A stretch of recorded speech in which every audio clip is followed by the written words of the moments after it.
Hey everyone, today we're going to talk about my top secrets as an 8-figure house flipper. I've been flipping houses for 7 years and I've done over 60 projects with a multiple 6-figure profit on average. Many people have asked me for the secret sauce of my success. I'm spilling the beans in this video and share with you my top 5 secrets. My top secret number 1. Always make money on the purchase. When thinking about flipping houses, people tend to think that the value add happens during the renovation process, but that's not entirely true. Of course, you are creating value when you do the renovation to turn a fixer-upper into a dream home, but usually the value increased during that process is not enough to give you a profit. In order to make a good profit and minimize your risk as a house flipper, it's really important to purchase the homes at a discounted price. When you purchase a home at a discounted price, lower than the market value, you have instant equity in the home and it shields you from market exposures. My top secret number 2, always evaluate the deals yourself. No matter how busy you are or how seemingly unlikely the deal is going to work.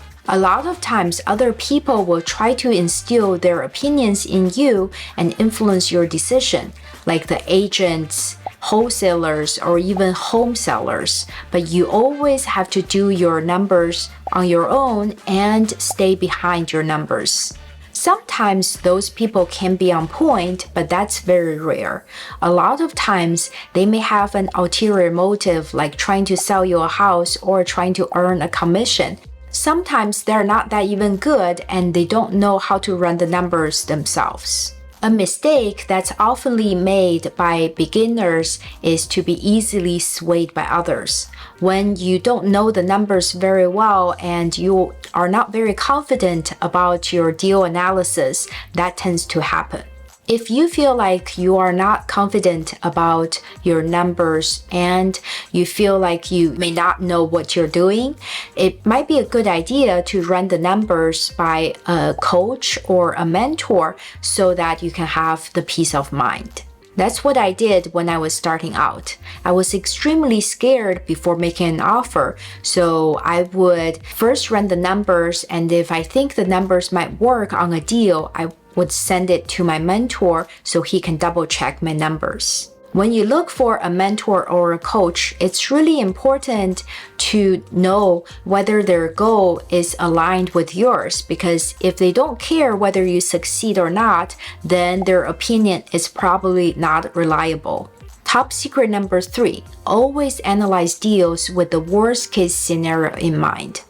A lot of times people think about running numbers on a deal, they would think about the best case scenario, how much money they can make. But instead, I always think about the worst case scenario. What if something goes wrong on the project? What if the market condition changes? What would be the worst case? How much money I would lose, or if I would break even on the deal. So when I have the worst case in mind, I'm better prepared for the rainy days. One of the worst case scenario in a flip project is renovation budget overrun. When you open up the floors or the walls, you can see unexpected things that will cost you a lot of money to repair. Another scenario is the contractor ends up deciding to charge you more than what was agreed upon, or permit requirements can also cause you to spend more money. So these are the possible scenarios that can cause you to spend more money, and you always want to have some buffer in your renovation budget in case any of these things happen. Another unfortunate event during a construction is when the project is delayed because it can cost you extra in holding cost. A lot of things can cause a project to delay, like a contractor taking longer than expected, unexpected issues like permitting delays, or extra scope of work that's needed. Because of all of these unexpected things that can happen during a construction project, you want to always budget a little more for the holding cost so that even if the project ends up running a couple months longer, you still have enough money to cover the extra expenses. Another unfortunate event that can happen but completely out of your control is the potential change on market conditions. One of the market condition changes is seasonal, which means in different times of the year, the market can be faster or slower. For example, in the winter time, especially during the holiday season, there are fewer buyers in the market to purchase a new home. There are also other market condition changes that are for various reasons, like the breakout of a pandemic or the interest rate increase. Because the market condition change usually is completely out of your control, when you run the numbers, you want to take that into account and be prepared for the worst case scenario that can happen with the market. So even if the worst case scenario happens, you can still at least break even on the deal. My top secret number 4 is related to the design of a flip, which is to always put yourself in the buyer's shoes.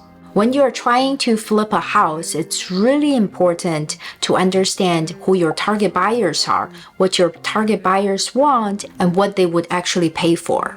If you don't know who your target buyers are and what your target buyers want, it would be easy for you to design a flip based on your personal needs and wants. And if you are not representative of your target buyers, it could cause an epic fail. For example, if your target buyers are young and single and you are married with kids, then your needs and wants are probably very different from your target buyers. For young and single people, it's probably important to have a big and open living space. But for a married couple with kids, it's probably more important to have more bedrooms than a big and open living space. Once you know who your target buyers are, it's also important to know what they would be willing to pay extra for. Would your buyers be willing to pay for a wine fridge or marble countertops? And that would really help you decide on your scope of work and the type of materials that you should use. A big mistake that a lot of house flippers make is they spend a lot of money doing upgrades that are not critical and are not really desired by their target buyers. So if they are putting a lot of money into these upgrades, it will increase their bottom line and it would be harder for them to make money, or it would cut into their profit. Top secret number 5 is to always package your flips as best as you can before you sell them. A good rule of thumb is when you purchase a fixer-upper, you want the house to be the worst house on the block. But when you go around to sell it, you want it to look like the best house on the block. You definitely want to put in fresh landscaping in the front yard, and if your budget allows, I would highly recommend to stage the home and also get professional photography. Because the better you package your house, the more likely you would be able to sell the house for top dollar. It's going to cost some money to put fresh landscaping in the front yard and enhance the curb appeal and use professional staging and professional photography. But to me, these costs are well worth it because it's going to make your house so appealing and it's going to bring in more buyers than it would without the packaging.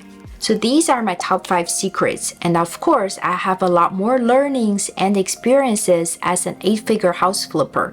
If you are interested in learning from me, check out my coaching program, Transform Flipper Academy. I teach my students the ins and outs about house flipping and help them achieve financial freedom. If you're interested, go to our website, Transform Flipper Academy. If you enjoyed this video, give me a thumbs up and subscribe to the channel. Thank you so much for watching. See you next time.